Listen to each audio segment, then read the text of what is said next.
Bene, anche oggi siete con noi in una delle nostre avventure. Andremo a visitare qui nel comune di Oniferi, in provincia di Nuoro, le famose Domus de Janas di Zasconcas. Sono circa 10 anni che non visitiamo questi bellissimi ipogei, ma tra i 20 andremo a visitare la più bella, quella che ci sta nel cuore, ovvero sia la Domus de Janas dell'Emiciclo.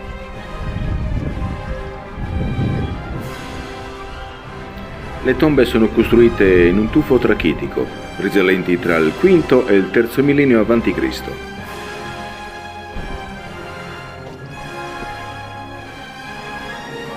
La tomba è composta da 6 vani, a cui si accede tramite un breve dromos orientato a est.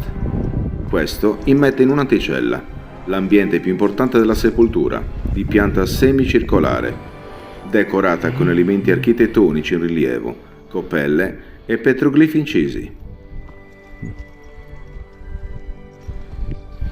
In quasi tutte le Domus de Janas ritroviamo realizzate questa sorta di canalette, quasi ad incorniciare la domus. Incisioni che sicuramente aiutavano nel periodo delle piogge a far defluire l'acqua esternamente. Coppelle cerimoniali.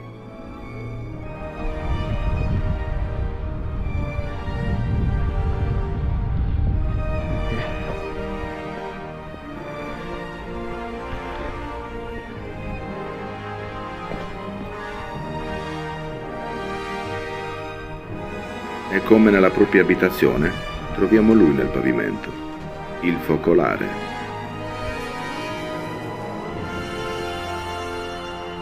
All'interno della cella era possibile trovare anche l'oro, le nicchie. Al loro interno ospitavano oggetti sacri, quali la Dea Madre.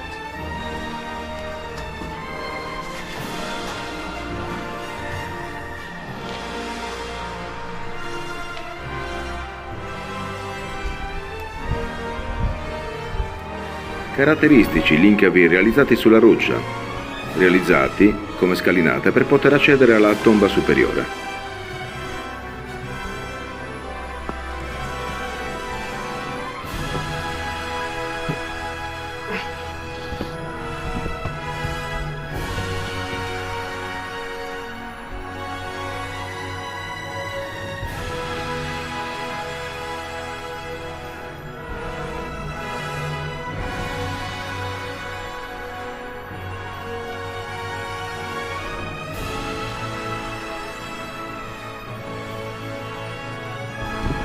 Ed eccola lì, la Domus dell'Emiciclo. Lungo le pareti dell'anticella, a contatto col soffitto, corre una fascia in rilievo piatto, mentre sull'angolo sinistro del vano è presente una parasta poco leggibile a causa dell'abrasione delle superfici. Sul portello d'accesso al vano centrale è risparmiato un architrave in rilievo e, sul pavimento, in prossimità dell'uscita, è stata scavata una grande coppella circolare. I petroglifi che rappresentano, stilizzati, figure umane capovolte, sono distribuiti in 2 gruppi, uno sulla parte sinistra della parete di fondo, l'altro sulla parete laterale destra.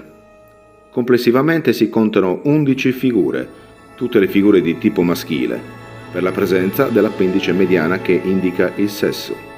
Le coppelle sono state realizzate sulle pareti e sul soffitto della cella.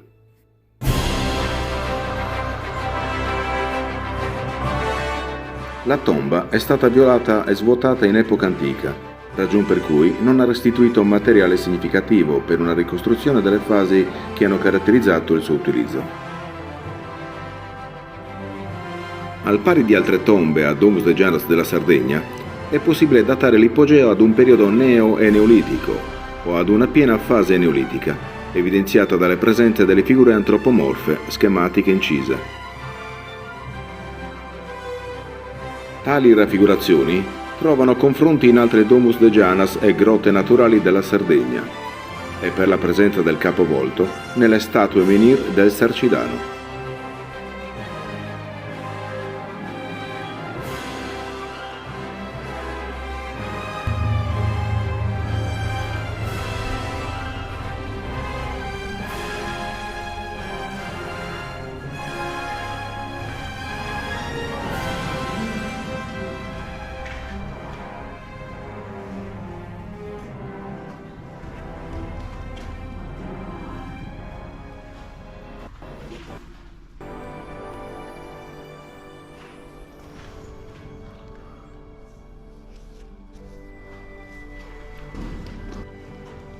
I motivi incisi potrebbero rappresentare individui defunti capovolti intenti in particolari cerimonie comunitarie o associate al culto della fecondità.